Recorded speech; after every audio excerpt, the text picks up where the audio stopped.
नमस्कार, voice of Karnal पर आपका स्वागत है। मैं हूं संदीप जोशी। इस समय हमारे साथ हैं भाजपा नेता आजाद सिंह जी, जो अपना जो चुनावी दौरे हैं जिसमें लगातार वो लोगों को पार्टी के साथ जुड़ने के लिए अपील कर रहे हैं और जो पार्टी की नीतियां हैं, वो घोषणा पत्र है, उसके बारे में प्रचार प्रसार कर रहे हैं। सर, आपका स्वागत है। आज आप पहुंचे अपने कार्यक्रम के दौरान और काफ़ी जनता को आप मिले और आपने जो पार्टी की नीतियाँ हैं उसके बारे में भी अवगत करवाया है। सर, क्या कुछ कहना चाहेंगे? सर, आप क्या कुछ संदेश देना चाहेंगे?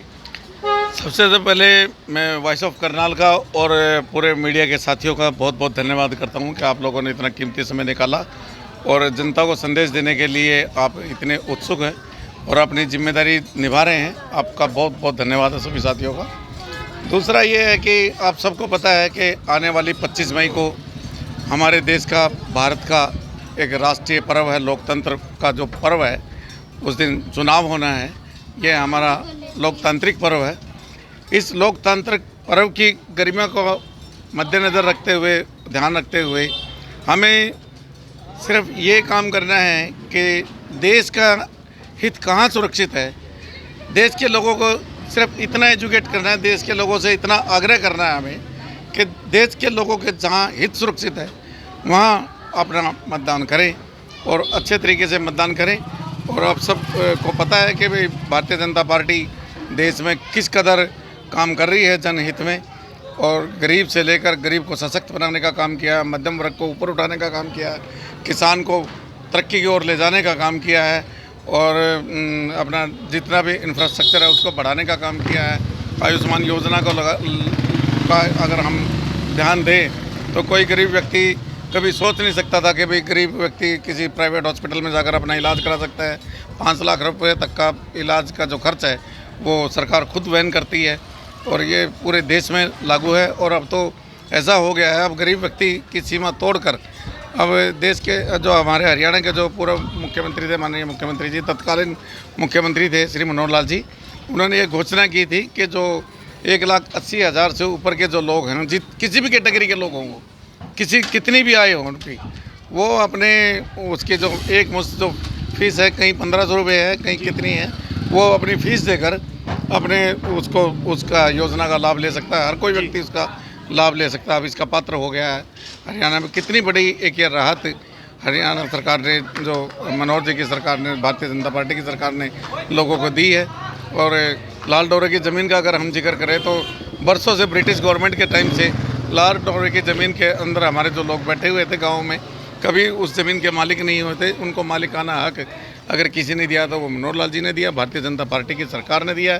और पूरा हरियाणा का विकास अगर हम देखें तो पलवल से लेकर फरीदाबाद तक से लेकर सिरसा तक और इधर कालका से लेकर नारनौल तक, और चारों तरफ कोई ऐसा सेक्टर नहीं बचा है जिस सेक्टर में विकास ना हुआ हो। वो युवा वर्ग की बात हो, वो वृद्धों के सम्मान की बात हो, किसान की बात हो, मजदूर की बात हो, कारखानेदारों की बात हो, कर्मचारी की बात हो, व्यापारी की बात हो, कोई भी सेक्टर ऐसा छोड़ा ही नहीं है मनोहर जी ने या भारतीय जनता पार्टी की सरकार ने जिसमें ध्यान न दिया गया हो। और लोग जो है ना भारतीय जनता पार्टी के प्रति बहुत उत्साहित है और दिन रात लोग ये प्रचार करने में खुद लगे हैं कि भारतीय जनता पार्टी ने देश के हितों को सुरक्षित रखा है। लोग खुद हमें बताते हैं कि कोरोना में देखो क्या हाल था।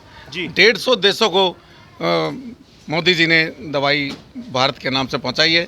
भारत का नाम पूरे दुनिया में, विश्व में एक विश्व गुरु के तौर पर ऊपर पहुंचाया है मोदी जी ने। और उसको किसका सम्मान है? अब भारत की जनता का ही सम्मान है। और जहां जिस अमेरिका में हम व्हाइट हाउस में जो हमारे नेता जब जाते थे तो पूरी चेकिंग होके जाते थे, पूरी तसल्ली से चेकिंग होती थी। लेकिन देश के प्रधानमंत्री आदरणीय श्री नरेंद्र भाई मोदी जी ने एक ऐसा समय ला के दिया देश के लोगों को।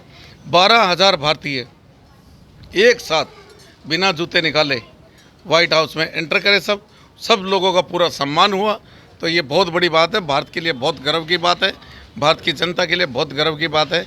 यूक्रेन और रशिया की अगर हम बात करें तो कितने बच्चे हमारे मेडिकल के और जो स्टूडेंट्स थे जो वहाँ फंस गए थे, सब बच्चों को सुरक्षित लेकर यहाँ आए। युद्ध विराम करा कर 3-4 घंटे जो भी समय था, सब बच्चे हमें खुद बताते हैं। अभी 2-4 दिन पहले वो परिवार तो कांग्रेस से जुड़ा है, एक साथी हमारा, लेकिन कोई बात नहीं, वो उन्होंने हमें खुद बताया कि अंकल जो मोदी जी जो काम कर रहे हैं देश के लिए, बहुत अच्छा काम कर रहे हैं। इन्होंने जो बच्चों को वहाँ से निकाला है, जब युद्ध में हम फंसे हुए थे तो बहुत दहशत में थे, बहुत बुरी स्थिति में थे हम लोग। और जब हमारी गाड़ियों पर भारत के झंडे लगे हुए थे, नेशनल फ्लैग लगे हुए थे, हमारी गाड़ियों को किसी ने नहीं रोका और सब बच्चे सुरक्षित आए। सिर्फ एक साउथ का बच्चा था जो जिसकी कैजुअलिटी वहीं हो गई थी, वो किसी तरह। अब वो बाकी पूरा देश के एक एक बच्चा सुरक्षित भारत में लौटना है, ये बहुत बड़ी बात है। एक वक्तव्य में आपने काफ़ी अहम मुद्दे हैं उन पर चर्चा भी की और काफ़ी आपने नीतियों के बारे में बताया। लोकसभा चुनाव है जी, 25 मई का चुनाव है। हरियाणा के अंदर 10 सीटें हैं, उन पर तमाम पार्टियां अपनी कैंडिडेट खड़े कर रही हैं। और बात करें कि मैनिफेस्टो की, बीजेपी का मैनिफेस्टो भी, घोषणा पत्र जो है वो हो चुका है। और उसको देखते हुए युवा वर्ग, तमाम महिला वर्ग की भी आप बातचीत कर रहे थे, उनको किस नज़रिए से देखते हैं? और मनोहर लाल खट्टर लोकसभा के प्रत्याशी हैं, वो किस तरह से देखते हैं? भाजपा की 400 पार की भी बात है। अभी आपने घोषणा पत्र की जो बात की है, घोषणा पत्र जो है हमारा जो संकल्प पत्र है जी, लोगों का घोषणा पत्र है, हमारा संकल्प पत्र है। हम संकल्प लेते हैं, भारतीय जनता पार्टी संकल्प लेती है। और इससे भी 4 कदम आगे बढ़कर अगर बात की जाए तो ये जो संकल्प पत्र है, ये मोदी जी की गारंटी है देश के लोगों के लिए। ये मोदी की गारंटी है। और 2014 से लेकर 2024 तक हम पहुंच गए हैं, प्रवेश कर गए हैं। जितने 10 साल पिछले शासन हुआ है, 10 के 10 साल में जो संकल्प मोदी जी ने लिए थे वो जनता के बीच में संपूर्ण हुए हैं, सह सम्मान संपूर्ण हुए हैं। जनता का हित सुरक्षित रखते हुए संपूर्ण किया गया है। कहीं भी किसी तरह की कोई दिक्कत नहीं आने दी गई है।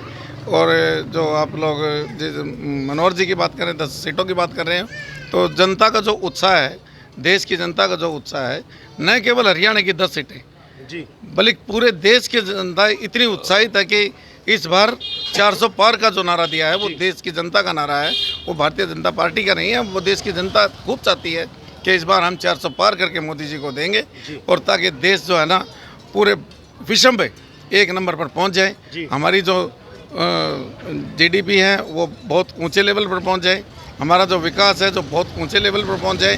दुनिया में हमारा भारत का नाम जो है ना, भारत के नाम का डंका जो है ना अलग तरह से बजे, नए ढंग से बजे, नए क्लेवर में बजे। और मनोहर जी की जो बात है, मनोहर जी ने जो हरियाणा में 9.5 साल तक जो आपके सामने जो काम किया, आपके सेवा में जो काम किया है, आदरणीय श्री मनोहर जी ने एक भी वक्त, एक भी समय ऐसा नहीं छोड़ा है जो जनता को समर्पित ना किया हो। एक क्षण भी अपने 24 घंटे में से जो 2-3-4 घंटे वो आराम करते थे, वो रात को 2-2 बजे तक अधिकारियों की मीटिंग लेते थे जाग के। और एक भी क्षण उन्होंने ऐसा नहीं छोड़ा है जो जनता को समर्पित उन्होंने ना किया हो। तो जनता को वो पूरी तरह संपूर्ण भाव से समर्पित है मनोहर जी। और इसी उनकी मनोहर जी की भावना का जो ख्याल करते हुए पूरी जनता ये चाहती है कि मनोहर जी को बहुत भारी मतों से जिताया जाए। और जितने मतों से आपके सांसद आदरणीय श्री संजय भाटिया जी को आपने जिताया था, और उससे भी ज़्यादा मतों से इस बार जनता ये प्रयास कर रही है कि उससे भी ज़्यादा मतों से मनोहर जी को विजयी दिलाया जाए। बहुत बहुत धन्यवाद। आज़ाद जी से अभी बातचीत की, काफ़ी विस्तृत उन्होंने चर्चा की और तमाम मुद्दों पर उन्होंने बातचीत की। तो लगातार जुड़े रहेंगे। इस समय बता दें कि आज़ाद सिंह जी पहुंचे हैं। लगातार भाजपा नेता हैं, प्रचार प्रसार और नीतियों की जो जानकारी है लोगों से वो लगातार रूबरू हो रहे हैं। तमाम कवरेज आप तक पहुँचाई जाएगी। वॉइस ऑफ करनाल पर मैं संदीप जोशी। इस वीडियो पर, इस खबर पर क्या कुछ आपकी राय है कमेंट बॉक्स में जरूर लिखिएगा और इस वीडियो को ज़्यादा से ज़्यादा शेयर जरूर कीजिएगा। धन्यवाद।